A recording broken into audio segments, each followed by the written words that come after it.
It's a good morning to you. Welcome to Asake Online. My name is Zenzele Ndebele. This is the Breakfast Club, a program where we talk about a variety of issues, be they current affairs. Sometimes we talk about politics, we talk about history, and it's a mixed bag.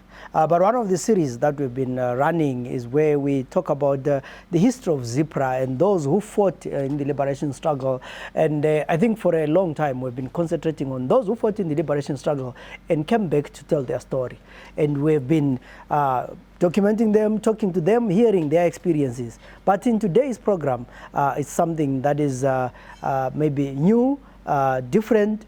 We'll be talking to Sidumo Bhebhe, who is the programs manager at PRIZ, and we will be discussing about his brother who went to war, joined the National Army, but disappeared, and up to today no one knows what happened to him. And I know there are so many stories of people like that who disappeared and the relatives don't know what happened to them. So I think we are embarking on a more exciting journey, maybe new, but also if you know of someone, or you know of your brother, your cousin, your father who went to war and never came back, and you want to tell us about him and what happened to him and the few things that you know or you don't know about them, what you want to know about them, please get in touch with us. We will try to research about them as much as possible. Maybe bakhona abanye ababesempini laye who know what might have happened and all these kind of things. The idea is all of us should be able to get closure. We should be able to at least have an idea of what happened to our relatives. But for today, asizweni ubaba Sidumo esitshela ke ngobhuti wakho uNorman Bhebhe. Welcome to the program. Sibonge Ndebele. Yeah, so maybe ungasitshela ukuthi ubhuti wakho uzelwe nini ngaphi wahamba nempini? uNorman Bhebhe uzelwe endaweni yaseLwagwelo, isigaba saseSikombingo, isifunda kuthiwa kuseMpinda kumbe eSigodini. Uzelwe ngo-1952. Ezalwa nguPitoli Bhebhe. Umama kwakunguMancube, wayezalwa nguNjini uNcube usobhuku wendawo. So ke uNorman ukhule emujakho welusinkomo, wakhula ke kuthe ngesikhathi esengani sekhula khulile wasesuka ke wabuya koBulawayo wazosebenza eBelmont Clothing. Wasebenza khona okweminyaka ethile, wayesebenza labo Trinos Ngwenya, oKenneth Bhebhe, oNeva Bhebhe, uPetros Ntini, uMinet Ntini, Goodwill Mzondiwa Ngwenya, uMzungwana, uDube. Labo ngabangani bakhe ababeseduzane laye, ayesebenza labo bafana bayelusela inkomo and babesondelelene kakhulu. Kutheke ngesikhathi sokuqalisa ukuba sokubonakala obhuti kodwa ngamagandanga, sekubonakala ama-terrorist sebefika endaweni yaseLwagwelo, phose laye wasecabanga ke ukuthi kungcono laye ayejoyina ukuze abuye azokhulula ilizwe, ngoba ngaleso sikhathi ngiyakhumbula ukuthi wayeke wabotshwa esetshaye umntana ekhiwa ikhiwa lisebenzela eBelmont sebakhitshana. Manje okumfana lokhana kwasokumbiza kaferi awasekuchaya, wabotshwa sibili wayavalelwa ejele kwaba 3 months or so. So uthe eqeda lapho waphuma wabuya ekhaya. Khonapho ke athi suka lapho waselungisa ukuthi aphume babelungise bebathathu.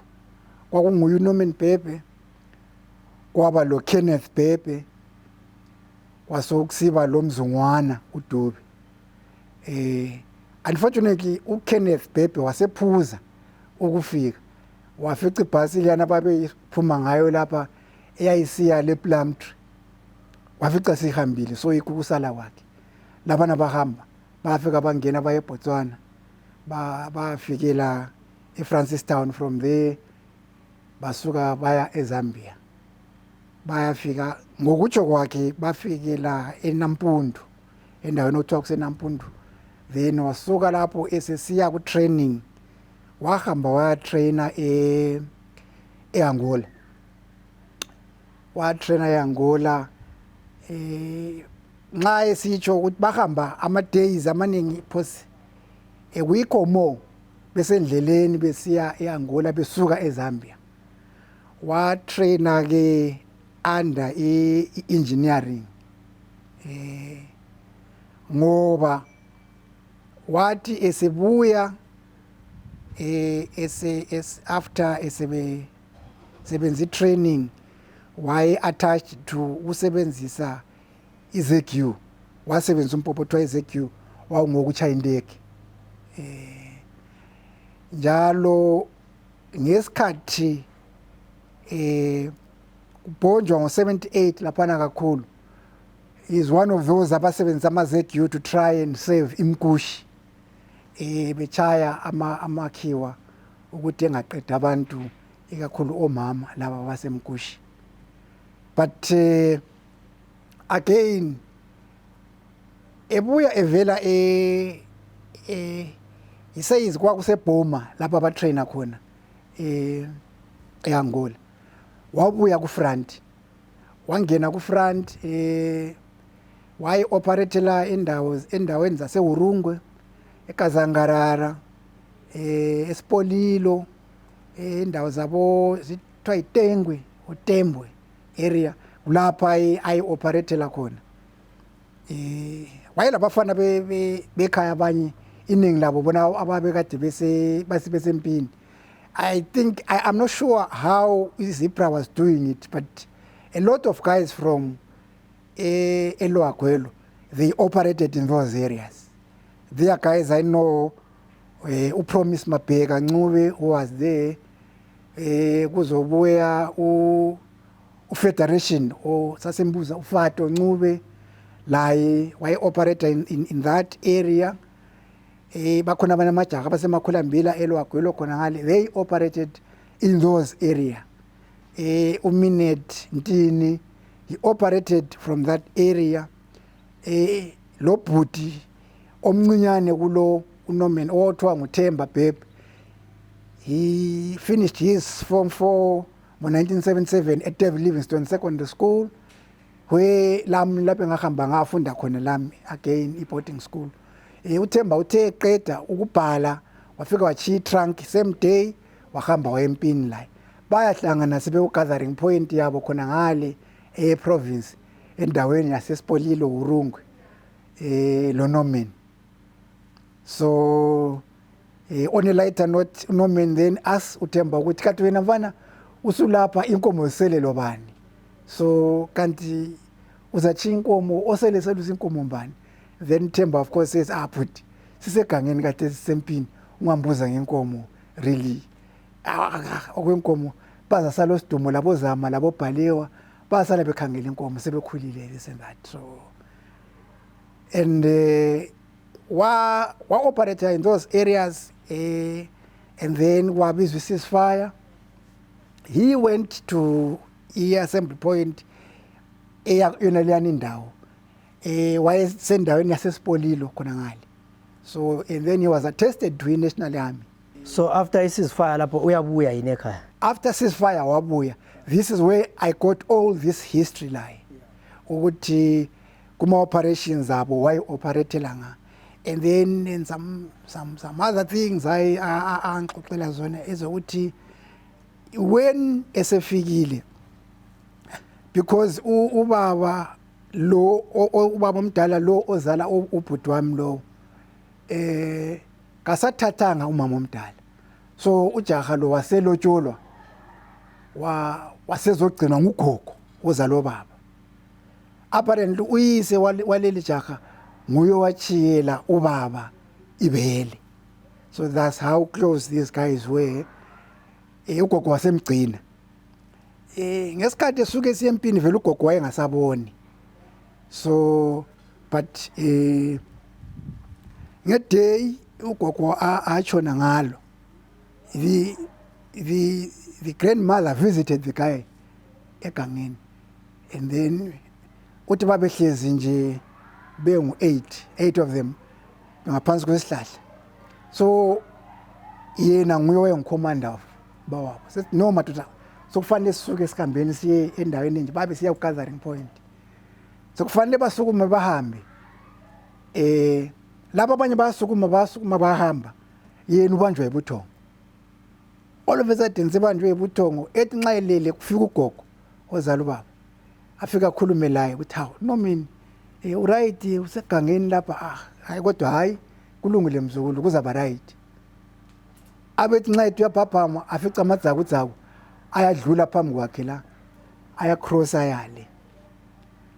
Abe sesukuma angadubuli abayekele nxa wayesitsho ukuthi babe ngabe bekubo 100 meters or 150 meters amadzakudzaku abambona ngabase bemdlulile. Wasukuma wawoka walandela abanye bakhe. But that was nxa wayesekhuluma sesikhangela ama days akhona, that was the day ugogo ashona ngalo. So he came back and then waba ku National Army waba based khona ngale. But because ubhuti wayezeliwe waba nguye yedwa. Ubaba omdala wasesiya sebenza ewenela. Uthe sebenze ewenela khona ngale wanyamalala. Up to today we don't know ukuthi wayanga. So abafowabo kuthe ubhuti esephendukile empini ngo1980 then bamtshela ukuthi no uyihlo kasimboni and unyoko ngoba umdala uthe sengale wasethatha omunye umama kwazalwa amantombazana ayi3. So loyana umama waye in touch labo baba babebhala izincwadi ukuthi umfowenu angisamboni nga. Base besithi kungcono ndoda wena uchiye okwempini seliwinile selibuye lalo ilizwe chiyo okwempilo sokwesotsha lokho wakhumuzi uzala abantwana uyihlo kasabonakala. He then understood it. Wase resign. Waseva 2 weeks of 1 month yakhe. Government kwakufanele ukuthi unxa uresigna uhlale 1 month useva, then after that ungachiya. So 2 weeks yakhe wayeseva. After 2 weeks wase siba le problem yokuthi kwakuvela abantu sebeqalisa ukudojwa khona kuma barracks abo, ikakhulu laba ababe ku Zebra command, ababe commander ama zones, ababe commander ama district, base beqalisa ukudojwa. So la he became targeted for that. And one of the Zebra guys who was a Shona, who was very close to him, who we then learned from him, says Sidumo Bhebhe, ukuthi no ubhuti uWilly, because ibizo lakhe lempini kwakuthiwa nguWilfred Mkhwananzi. So he says ukuthi uWilly kwakufanele ukuthi ezothathwa lamanye ama comrades awe Zebra angu4 yena engu5 befanele bezothathwa ngelanga elalizalandela ebusuku. Then basebe thathi Land Rover obhuti ba driver ebusuku bonke baqonda eBotswana, babuya badlula koBulawayo baya kuRamagwebane, bafika bachiya iLand Rover leya because of ukuthi babekwazi ukuthi vele sebelandelwa.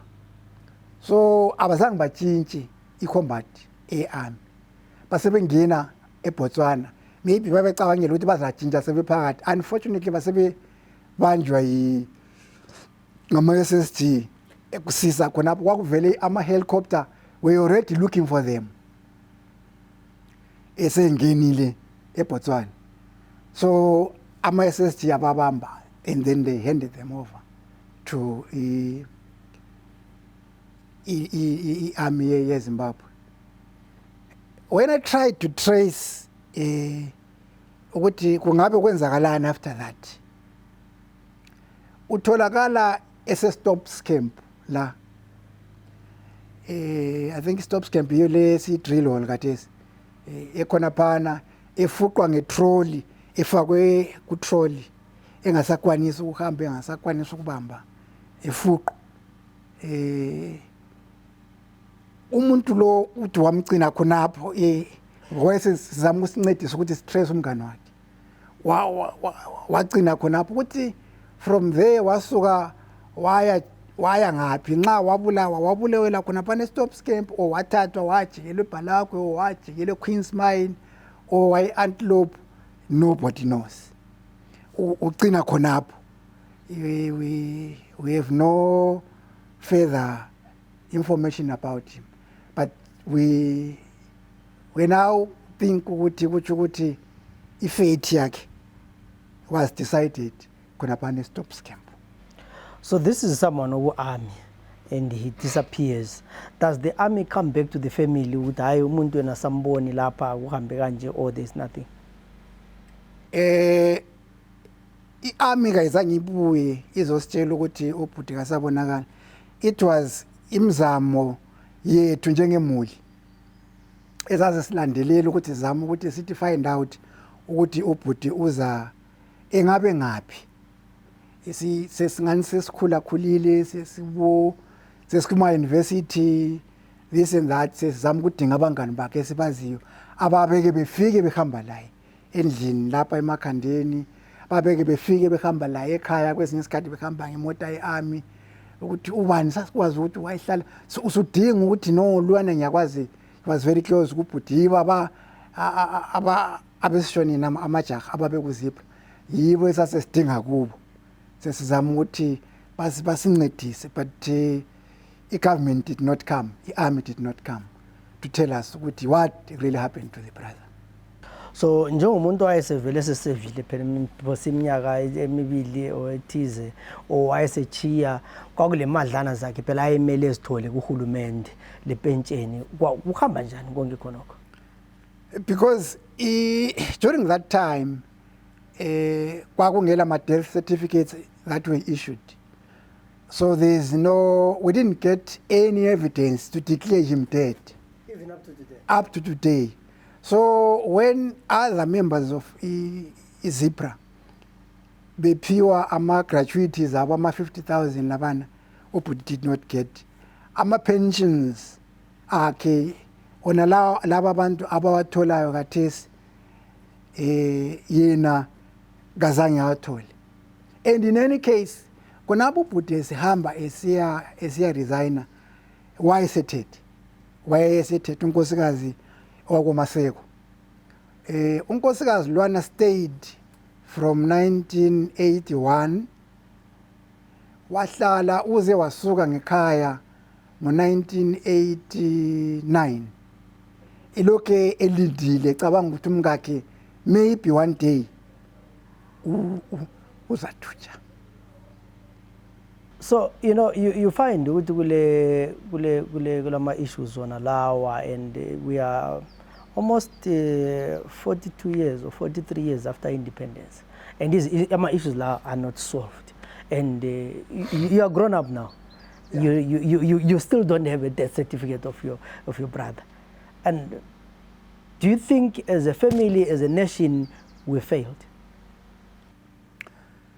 We think the government has actually failed us as a family. The government has failed us as a country, because it becomes difficult to have a closure.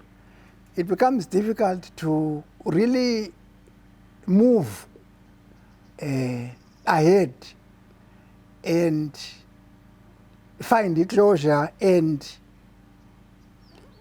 likhohlwe ngokuthi okay fine, this is what happened, so what next? This is what happened.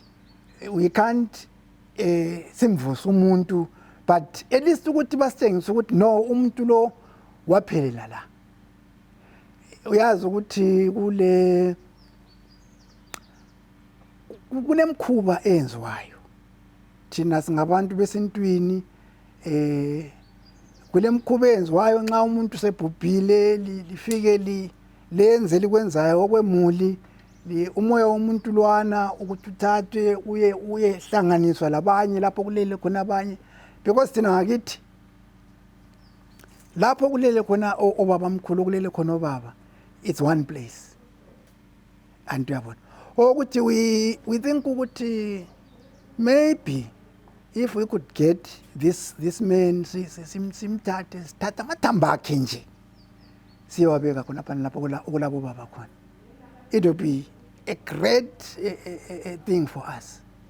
You know, I've observed, probably might be wrong, but you followed into the ground special processes, but my assessment is you followed at a distance, you know, whether civil society chiefs and you are observing at a distance, and what's going in your mind when you hear the chiefs are going to be solving this, the chiefs are going to be doing this, the president have said this. When you hear all these processes? Look, we initially, because I'm part of the civic society that met the president at State House when we had a compendium with all the civic society in Matebeleland. We agreed that our chiefs should be the ones who will lead izinto lezi, because everyone sisemadolobheni khona silemakhaya lapho esuka khona, and abantu edolobheni yebo kambe bakhona abanye ababa affected besedolobheni, we don't deny that, but abantu abaningi ababa so much affected kwakusemakhaya. But for the state or for the government to give a manual prescribing ukuthi kufanele kwenziwe ngale ndlela, it's really a gross misconception of truth about into eGugurawundi. Abantu kufanele bazi, because it's not one size fits all. Izindawo ngezindawo ziyehlukana ukwenza kwazo.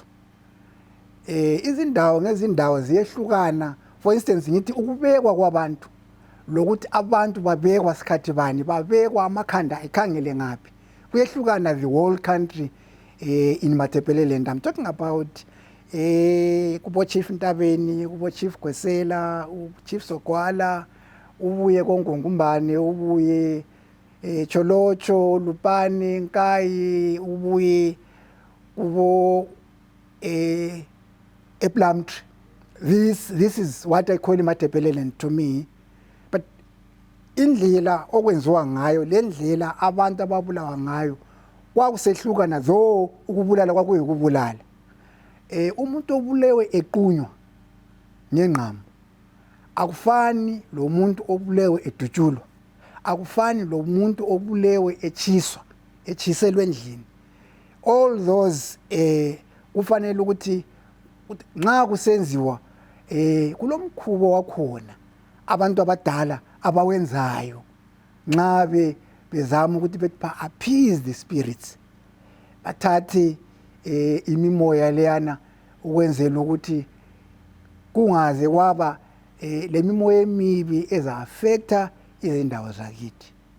But also maybe still on this issue, you realize that this whole process does not include migrants, where you come from. How does that make you feel? Quite interesting. Immigrants, it's a very interesting province. As it says, migrants, that is the middle part of the country, where we have mixed the Shona people and the Ndebele people. But a few of the Shona people were affected. But largely the people who were affected are the Ndebele-speaking people, immigrants. Yiba abantu ababa affected. Bajontshwa ebusuku banyamalala up to now. Abanye babuya babulawa emini libalele bebulawa yiGugurawundi. But now nxa sekukhulunywa ngeMatebeleland, mina to me immigrants is Matebeleland East. I refer it to Matebeleland East because there is no way you can solve into eGugurawundi and exclude immigrants. There is no way you can deal with into eGugurawundi and exclude isogwala under Chief Sogwala, iSkombingo, uChief Ntabeni eJombe, uChief Gwesela eJombe, uye koMalisa eSlobela, uye phambili uqonda le kubo oChief uNgungumbane eSelukwe. You can't then solve the issue yeGugurawundi without touching those areas. That's impossible, because all these areas were targeted and they were really affected by Gugurawundi. So, how do we solve this mess, if I might say? It's now like for nearly 40 years your brother disappeared. You've tried all best, and without the state assistance, definitely you might never find answers. Do you think one day you will know the truth about your brother? It's so complex, Zenzele, because the people, the architect of Gugurawundi, they are still serving, and now they seem to be running away from the truth. They don't want to sincerely solve this problem, because as it is, we are not really going deeper in solving this problem, because the people who were affected and the people who are affected should be the ones who are prescribing to the state, because the state is the perpetrator.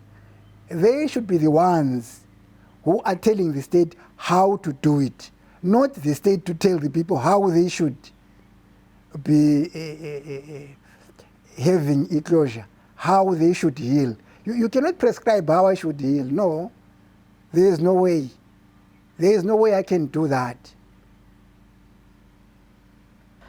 Finally, what can you say to the government about this issue of your brother? But I know there are so many other people whose family members, brothers, fathers, cousins disappeared. Where's abahambe empini baya survive empini when other people expected them to be ngaphenduka empini babuya, but then disappeared in the New Zimbabwe. Ababe sife empini phela kwakusaziwa ukuthi hayi babhonjwa ngaphi bafela bangcotshwa khona ngale. But now this is in the New Zimbabwe and someone disappears and there's no answer. Umuntu wayeku-army, umuntu wayele salary, wayeholiswa. Who then decides ukuthi salary yakho ayisabuyi next month? Basing it on what? By stop njani salary yakho when they kungela death certificate yokuthi ufile? Very interesting question, Zenzele. It really boggles the mind ukuthi who then stopped the salary? Who then the state failed to give us the burial order. They failed to show us the body of Omnewetu. And this is a new Zimbabwe that is iZimbabwe le ahamba wayilwela wabuya la iZimbabwe yakhona yiyo esimhlukuluza, yiyo esihlukuluza thina again abafowabo ukuthi we will not have that chance to say goodbye to him. You see, it really hurts ukuthi, well, fine, into le yenzakala to so many Zebra comrades and so many children as amazebra, still up to today, 42 years down the line, balokhe bengela ma-birth certificates, balokhe bengela state assisted school fees, abatholanga ama-gratuities aboyise, ama-gratuities abonina who were empini, because all these were Zebra comrades, and it really hurts so much. But I doubt that into le izalungiswa. But however, my last part, parting ways zami le state of Zimbabwe or a government of Zimbabwe said, a pain or a pain that is not attended to is a pain that will be transferred. This pain that we are actually experiencing, Tina, is the 21st century now. If it's not actually attended to by laba basibusayo, but sincerely solve this problem, this one day will have a problem to abantu abethu abazukulu bethu lesizukulwane esibuyayo, ngoba this will be perpetuated until a time immemorial.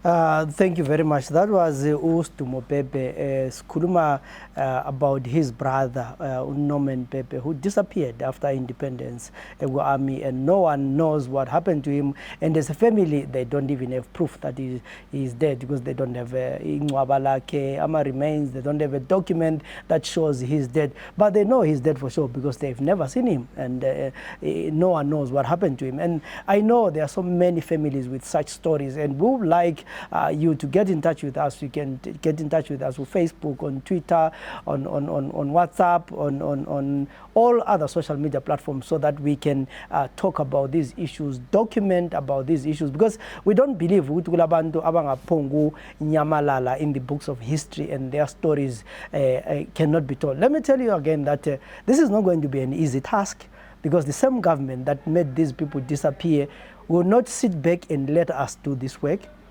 I guess we need to be prepared for the challenges. And I'm sure if other people lost their lives because they wanted a better Zimbabwe, what else can we lose for us to tell our stories? So if you have a story, if you know someone who lost a relative, whose relative disappeared, we have a duty to tell their stories, because their names should be in the books of history, and their stories should be told whether they're there or not. My name is Zenzele Ndebele. Till we meet again in other programs, have a good day.